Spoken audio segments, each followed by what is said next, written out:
everybody, welcome back to my channel. Today's video is about purchasing property, land for your homestead.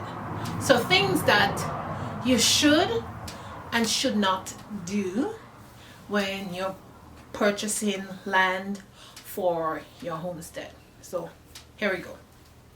So first thing is when you're looking for a homestead, you want to look for something that is kind of secluded. That's my opinion. Okay, I mean, some people are looking for property and it doesn't matter to them like where it is, but for me, I want it to be like secluded and out of people's reach, because after all, the purpose of going off grid is to be kind of by yourself and to be able to do what you want to do, and not really being close to somebody and they see every movement that you make. So when you want to buy land, make sure you buy land and there's enough space that is away from people. Like for example, on my property, I'm enclosed completely by trees, so you really can't see my house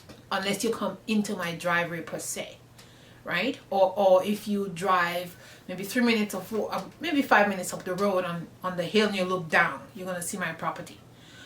But I'm not really close to neighbors, and I'm basically in my own world and I can do whatever I want, and nobody's there to bother me or to tell me what to do or to exactly see what I'm doing. Some properties are very open with no privacy, so I don't like those kind of properties. So I think like when you're buying property, buy things that are more secluded and where you're kind of enclosed, whether in trees or you have a lot of privacy. Point number 2 is when you're buying property, make sure you go see that property a number of times if you're able to. Like visit the property in the springtime, maybe in the summertime, if that's an option, because then you can see how the weather will affect the property that you're on. Like my property, this is the first time we've been here in the spring, so we really don't know what to expect. We didn't know actually what to expect in spring, and when spring came, it just was a flood. So had we didn't have the opportunity to see it in the spring, but if we had that opportunity, we would have done that. So that's something, if you have the opportunity to do that, like some properties are there and it's just like sitting for a long time, so you can go sit for a long period of time, you can view it over and over. Our property was like came on the market really quickly, it's a lot of interest, and it was just gone in no time. Like there was like 16 people wanted to buy this property because there's not a lot of property like what we have. This is like a diamond in the rug. So that's what it was. So we saw it and we got it. So make sure that if that's something you can do, you go see the property many times before you actually decide on buying it. Now tip number 3 is also knowing the area that you're going into. What kind of people living in that area? Are these people friendly? Are they farmers? Are they helpful? You don't want to go in an area where people care about their aesthetic of their house, and if you're moving in and you have some animals or some chickens or something, it's going to cause a problem. So it's good to kind of scout out the area to see what is kind of happening in the area before you decide to go buy property there. And then you want to have chickens and goats and sheep and whatever, and then you buy that property and you all of a sudden you realize, hey, I can't have animals. I have this huge property but I'm not allowed to have animals. So make sure you do your homework and you make sure you know what this property entails before you go and purchase that property. Also, so tip number 4, you want to make sure that the distance where you buy this property is like there is a kind of midway in that you can get essential services. Like where we live, it's like a midway between everything. So if we want to get compost, if we want somebody to come out here to fix something for us, it's not like a long 1 hour drive or 1.5. It's not very difficult for us to get services like plumbing, electrician, or something like people like that to come in to fix things for us or to do some work on the house. You have to take that into consideration, because if you're, unless you're a person like you do it yourself and you can fix stuff and you can wire houses and you got all that down packed, then you don't have to worry about that. You can buy a property anywhere you want, whether it's 2 hours away, or 1.5 hours, 3 hours away, and you can take care of all of that. But if you're a person, you're not a handy person, or you're handy to a certain extent, then keep that in mind, because people are not willing to go very far when you're out too far out to get services. Because even us, when we were trying to do our plumbing, some people didn't want to come out here. It's not that far, it's less than an hour, but people don't want to come out drive too far, and then they will charge you if they have to drive too far, and like an extra charge besides the work that they're coming to do, like for the purpose of driving out here. So that's another thing. So when we got a plumber to come in here, I think we paid a fee just for him to drive out here, because it's far out for him to drive from the city where you come from. So keep that in mind. Are you looking for a homestead? I know many people, you want to live off the land, you want to be self-sufficient, you want to provide for yourself, but you have to take a lot of things into consideration before you make that final decision of purchasing that property, because you could buy a property and you just hate it, and that's definitely not something that you want to happen. You want that to be your dream property, your forever property. So that's something you definitely don't want to occur. Now I think we're at 5. So I think tip number 5 is, now when you buy a property and you have a lot of expanse of land and stuff, you also have to make sure that you have your finances in place and you have extra finances in place for emergencies. For example, when we moved here, a lot of things happened, like our pipes broke twice. We had many different things happen. Our chainsaw stopped working. We bought a chainsaw, it wasn't working. We had to fix another chainsaw we had. So a lot of things happen and you'll have to fix things all of a sudden. So just make sure you have that extra cash flow where you can tap into and say, okay, something is broken, my generator is broken, oh, I need to get one. So things like that. Make sure you don't just rush into things and then you're kind of house poor. You have your land and then you don't really have the finances to back it up, and you don't have a job per se, because I know most of us, we live off the grid and we don't have a job per se. We have our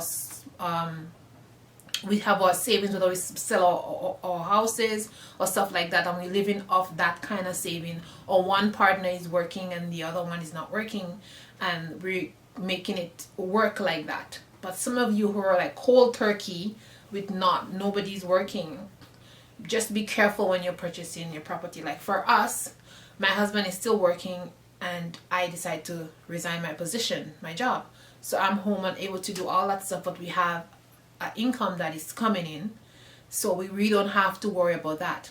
Now point number 6 is you have to calculate the distance where you're buying your homestead, and if one partner is still working, it is important to make sure that it's not a burden on the partner to be driving long distances to go to work also.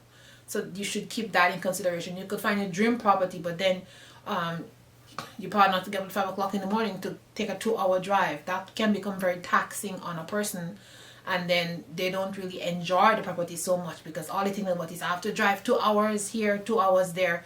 So it becomes like a pain.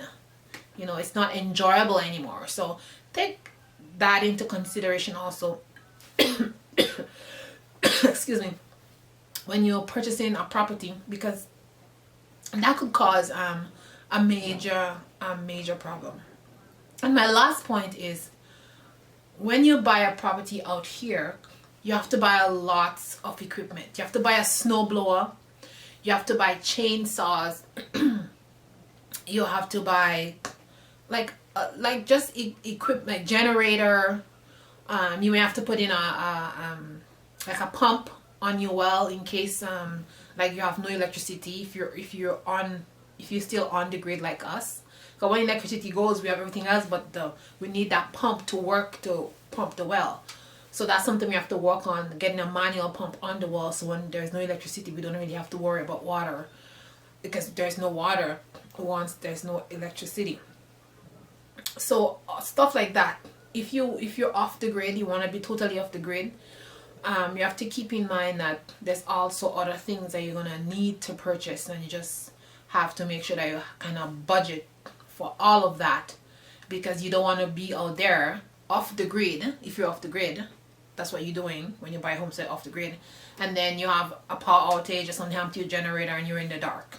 You know, you want to make sure you have your lanterns and your lamps, and just get yourself prepared fully before you purchase that property, because that could be like a really problematic situation.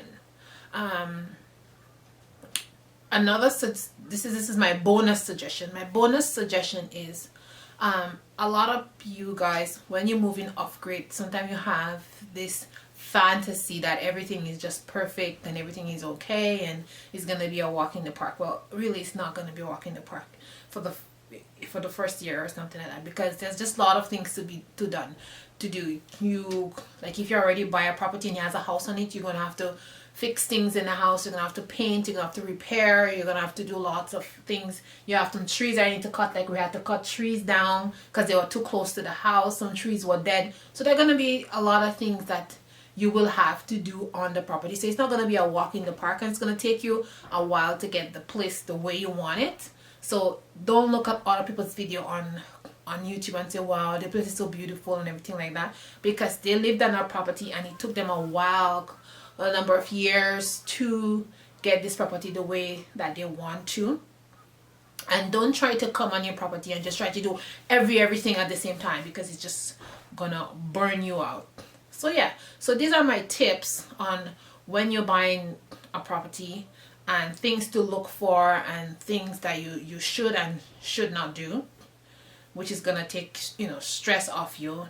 Just take it easy, and if you're on a tight budget, then, you know, do the things that you can afford, and don't try to do things that you can afford. I mean, we buy a lot of things secondhand, like a snowblower or a chainsaw, stuff like that. We bought it secondhand, but we planned way ahead of time. Like certain furniture, certain things that we wanted, we planned way ahead of time, even before we even moved into the house, and got those stuff before we even got here. So things like that, when you're buying a property, you want to have your homestead, you want to be self-sufficient, make sure you plan a long time, and make sure you have short-term goals and long-term goals, so you can get these things done at a pace that you can afford, and at a pace that's not gonna be too stressful for you and make you regret that you leave your city house and into the country, go living in the country. So anyways, these are my points, and I'm gonna come back with some different things that happen on my homestead, things that I would change on my homestead, and things that my long-term goals for this homestead, and things that I've learned while living on this homestead for the past 7.5 months that we've been here. So I hope this video was helpful to you, and I'm making this video so that we can all learn from each other, because a lot of us are homesteaders and we're trying to live off the land and come away from the system. So one person from London can learn from another person, and then we can all share the knowledge, and we can do things differently and make things differently, and also make whatever we do, we can make it to a higher level and a better standard. And knowledge is power. When you have knowledge, you're able to do things better, more efficient, in a more efficient manner. So I hope you guys enjoyed this video, and as I always say, life is simple, right? You don't have to make it complicated, and if I can do it, you can do it too. All you have to do is just do it. Okay? See you in the next one. Ciao.